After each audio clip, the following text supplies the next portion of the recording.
اور اسی طرح اس کے بعد جو یاسمین ہے اس کے حوالے سے بھی چونکہ اس کو سہولت کاری کے طور پہ رکھا گیا ہے، تو اس میں جو مین ملزم ہے وہ ہے اس وقت نوید اسلم کسائی عرف سونی،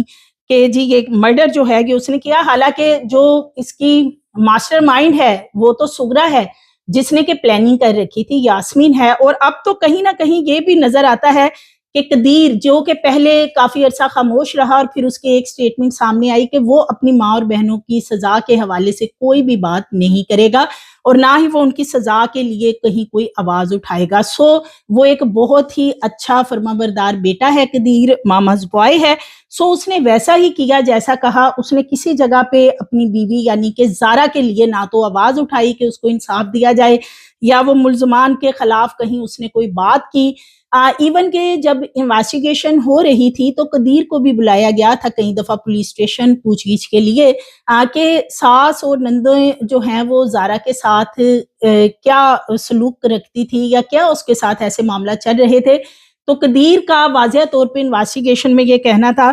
کہ مجھے آج تک میری ماں نے یا زارا نے کبھی بھی کوئی شکایت ایک دوسرے کے حوالے سے نہیں کی، جو کہ ایک ایسی جھوٹی بات نظر آتی تھی کہ زارا اپنے والد سے تو ساری باتیں کرتی تھی، اپنے بھائیوں کو بھی بتاتی تھی کہ جو سلوک ہوتا ہے اس کے ساتھ، یا اپنی خالہ کو بتاتی تھی، لیکن وہ شوہر جس کے بارے میں کہا جاتا تھا کہ قدیر بہت زیادہ محبت کرتا تھا زارا کے ساتھ، لیکن وہ یہ نہیں بتاتی تھی کہ سغرا، یاسمین، صبا یا دیگر جو اس کے خاندان والے ہیں وہ اس سے سلوک کیا کرتے ہیں، وہ اپنے باپ کے گھر اتنی دیر کیوں رہتی ہے جب سعودیہ سے واپس آتی ہے، قدیر کو نہیں پتا تھا۔ تو یہ وہ والی چیزیں ہیں جو کہ قدیر نے چھپائی، اور اب تو جس طریقے سے قدیر کھل کے سامنے آ چکا ہے کہ قدیر نے پہلے بھی، جو میں نے آپ سے ایک ویڈیو آج سے کچھ عرصہ پہلے شیئر کی تھی، جب قدیر اپنے سسرال سے یعنی شبیر احمد کے گھر سے کوٹلی مرلا واپس گیا تھا شافع کو لے کے، تو وہی بہن صبا جو کہ اس قتل میں جائے وقوع کو دھونے میں بھی ملوث تھی، اور صبا کو پتا تھا کہ زارا کو قتل کیا گیا ہے، پورے گھر میں ظاہر ہے اسمیل پھیلی ہوئی تھی، جو انہوں نے خوشبو وغیرہ بھی چھڑکی، تو اس میں بہت زیادہ ہاتھ تھا صبا کا، لیکن صبا کے ساتھ ہی وہاں پہ قدیر رہا، اور اب بھی قدیر جب ایئرپورٹ سے واپس آیا ہے تو سیدھا صبا کے پاس گیا ہے۔ اس وقت صبا، قدیر، یاسمین کی دونوں بیٹیاں اور یہ سب لوگ جو ہیں یہ اکٹھے ہیں، یہی وہ لوگ ہیں جو قاتل تھے، یہی وہ لوگ ہیں جو اب زارا کے بیٹے کو سنبھالتے ہیں اور قدیر کے ساتھ رہتے ہیں، اور اس وقت پوری پلاننگ میں صبا، قدیر اور دیگر جو ان کے کچھ قریبی رشتہ دار ہیں، بالخصوص جو یاسمین کا شوہر ہے تنویر، اٹلی میں مقیم ہے، یہ سب لوگ اس وقت پلاننگ میں مصروف ہیں کہ کس طریقے سے اس قتل کیس میں سے ان ملزمان کو، بالخصوص جو سغرا ہے یا یاسمین ہے یا اسی طرح عبداللہ ہے، ان کو کیسے ریلیف دیا جائے گا۔ اس کے لیے نہ صرف ایک وکلا کی پارٹی بلکہ کئی پارٹیوں کے ساتھ مشاورت کی گئی ہے، پانی کی طرح پیسہ بہایا جا رہا ہے، اور یہ جو پیمنٹس ہو رہی ہیں یہ قدیر کی طرف سے ہو رہی ہیں، اور تاکہ ریلیف مل سکے اور اس کی ماں اور بہن جو ہے وہ کسی طریقے سے جیل میں سے باہر نکل سکے۔ تو کہیں نہ کہیں اب یہ نظر آتا ہے کہ قدیر جو ہے، مانا کہ وہ اس قتل میں اس وقت جائے وقوع پہ موجود نہیں تھا یا اس نے اس قتل میں کوئی کردار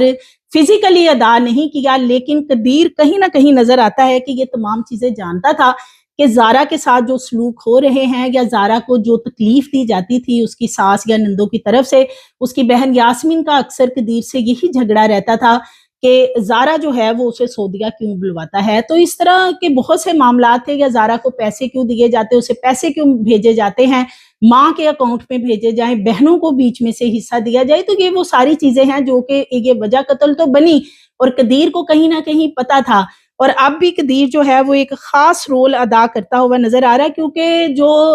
قتل انسان کرتا ہے، جو قاتل ہوتے ہیں، جو ملزم ہوتے ہیں، جو ان کا ساتھ دیتا ہے، وہ بھی اتنے ہی شریک جرم ہوتے ہیں، کیونکہ وہ ایک ایسے شفاق درندے کو بچا رہے ہوتے ہیں جنہوں نے یہ گھنونا جرم کیا ہوتا ہے۔ تو اس میں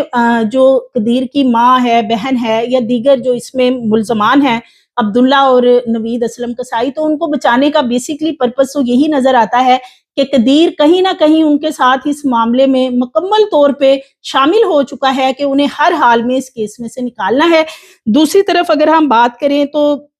اس وقت بلیک میلنگ کیا ہو رہی ہے، یہ بلیک میلنگ یہ ہے کہ چونکہ اب زارا کا ایک ہی بیٹا ہے، چھوٹا بچہ ہے شافع، پہلے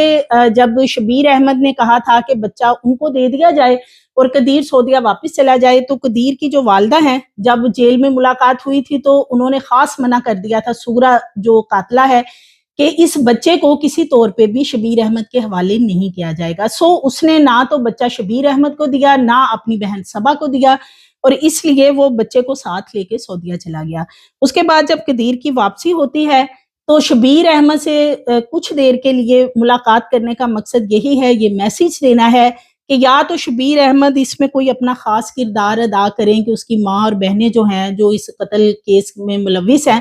انہیں کسی طریقے سے ریلیف دیا جائے، اور اگر نہیں ریلیف دیا جائے گا تو پھر شافع کو ملنے کو یا شافع کے چہرہ دیکھنے کو وہ ترسیں گے. اور یہی وہ چیز تھی جو سٹارٹنگ میں بھی میں نے آپ سے شیئر کی تھی کہ آہستہ آہستہ یہ بلیک میلنگ شروع ہوگی. اور اس وقت جو شبیر احمد ہیں چونکہ وہ مدعی مقدمہ ہے، وہ چالان کے حوالے سے بھی انہیں کچھ تحفظات تھے. پراسیکیوشن اور پولیس نے مل کر یہ چالان تیار کیا. پولیس نے اس میں کافی گھپلے بھی کیے تھے، پراسیکیوشن بار بار اس چالان کو تبدیل کرواتی رہی، پھر کہیں 6 ماہ کا عرصہ گزرنے کے بعد یہ چالان مکمل ہو کے عدالت میں جمع ہوا ہے. اس میں جو شہادتیں ہیں وہ بھی مینشن کی گئی ہیں. اس کے علاوہ اس میں جو سی سی ٹی وی فوٹیجز ہیں وہ اس کے ساتھ اٹیچ کی گئی ہیں. پھر اور جو دیگر اہم ایویڈنس ہیں، فورینزک رپورٹس ہیں، وہ تمام چیزیں اس میں ثبوت کے طور پہ رکھی تو گئی ہیں. لیکن فورینزک رپورٹ میں ایک سب سے بڑی جو اس وقت مسٹیک ہے، بلنڈر کہہ لیں، یا کہ واقعی اس چہرے اور سر کا پتہ نہیں چل رہا کہ وہ کس کا ہے، اس قدر اس کو جلا کے راکھ کر دیا گیا تھا. جو زارا کا چہرہ اور سر ہے اس کے حوالے سے جو فورینزک رپورٹ میں مینشن کیا گیا ہے کہ اس میں کراس لگا دیا گیا، کوئی چیز بھی مینشن نہیں کی گئی کہ وہ سر چہرہ کس کا ہے. تو اس لیے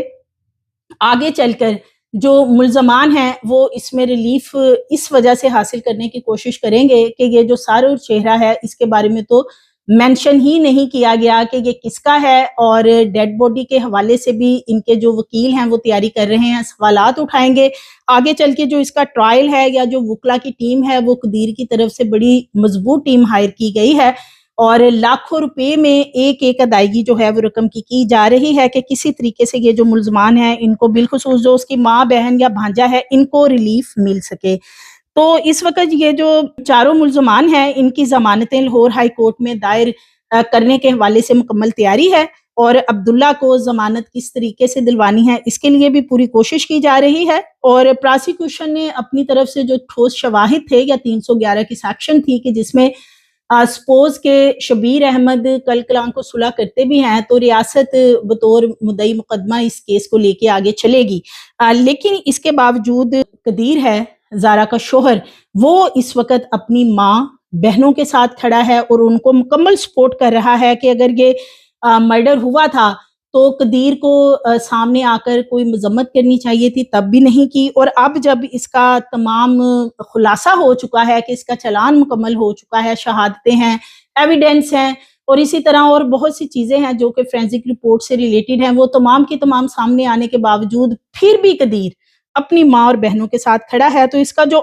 اصل ماسٹر مائنڈ ہے اس پورے مرڈر کا، وہ اگر سغرا ہے تو کہیں نہ کہیں پیچھے قدیر ضرور ہے. قدیر تمام چیزیں جانتا تھا کہ یہ سب کچھ میری ماں اور بہنیں کریں گی، اور ماں اور بہنوں کو کہیں نہ کہیں پتا تھا کہ ہم کسی بھی حد سے گزر جائیں، ہمارا جو بیٹا ہے قدیر وہ بہت فرما بردار ہے، وہ اف نہیں کرے گا. اور واقعی قدیر نے ایسا ہی کیا. ہرگز میں یہاں پہ یہ نہیں کہوں گی کہ قدیر کوئی اپنی ماں یا بہنوں کو گالم گلوچ کرتا یا کچھ ایسا رویہ اختیار کرتا، لیکن سامنے آ کے مذمت کرنا، اپنی بیوی جس سے کہ وہ محبت کرتا تھا، بقول باقی لوگوں کے کہ وہ بیوی سے بہت محبت کرتا تھا، آج تک قدیر نے کسی انٹرویو میں نہیں بتایا یہ کہ اس نے زارا سے کبھی محبت کی تھی یا نہیں کی تھی. اور یہ جو سونا اور دیگر جو چیزیں تھی یہی اس وقت گلے پڑ گئی تھی زارا کے جب وہ اس گھر میں یہ چیزیں لے کے داخل ہوئی تھی. اور یہ درندہ صفت ماں اور بہنیں جو ہیں قدیر کی، یہ اس انتظار میں تھی کہ وہ آئے اور پھر اس کو کس طریقے سے ٹھکانے لگانا اور ان چیزوں کو حاصل کرنا. یہ تمام چیزیں انہوں نے حاصل کر لی، اس الماری کو گرینڈر سے توڑا گیا، تمام چیزیں انہوں نے حاصل کی ہیں. لیکن آج تک قدیر نے کسی کو نہیں بتایا کہ جو بھی رقم تھی، جو گولڈ تھا یا باقی جو بھی چیزیں تھی،